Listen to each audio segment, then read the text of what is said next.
So now here we are the day after the Giants had an opportunity to draft a rookie quarterback 6th overall, and J.J. McCarthy turned it down for Malik Nabers. Do you agree with that Giants choice last night?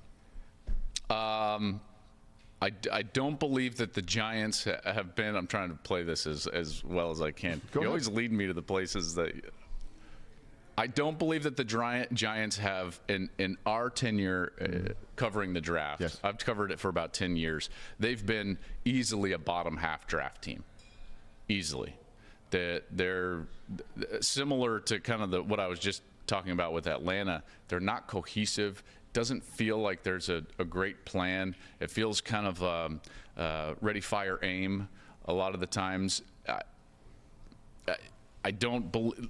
I said after that draft, I think that the Giants set themselves back, and I believe that they set themselves back again in this draft. I don't believe that they have the answers at the most important position in football to move forward, to compete not only for their division, but in a conference that is only getting better. I mean, you look at that conference, the NFC is ridiculously difficult. Detroit got better last night. San Francisco is not going anywhere.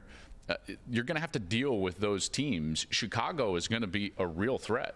And I just don't see how the New York Giants got themselves better to even win their division last night. They could have been knocking on the Patriots' door, or doing the old John Cusack Say Anything with the boombox standing outside, like, please, let's make a trade. And the Patriots are like, no, we're sticking and staying with Drake May. And the Giants couldn't do anything about that because they were too low down. I guess they didn't have McCarthy graded in the same way as maybe the Vikings did, which is fine.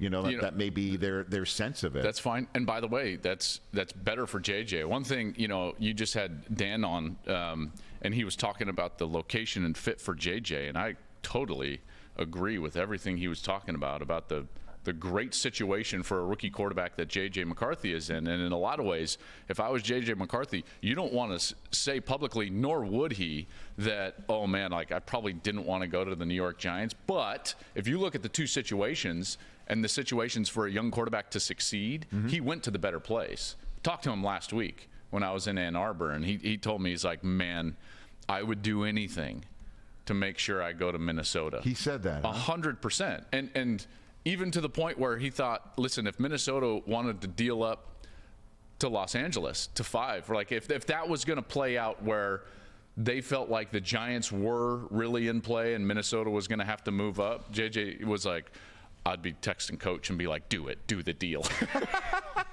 Really? Yeah. Okay. Well, then that's great that he got to the spot that he wants to go, because it does make complete sense.